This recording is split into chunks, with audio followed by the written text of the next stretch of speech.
शुभं करोति कल्याणम् आरोग्यं धनसम्पदा शत्रुबुद्धिविनाशाय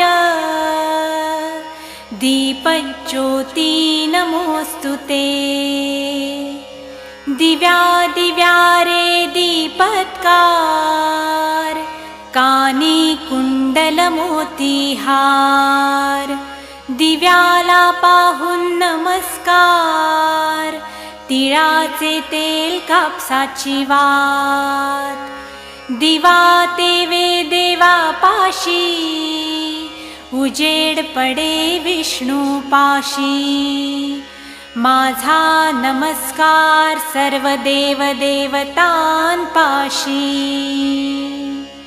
ये ग लक्ष्मी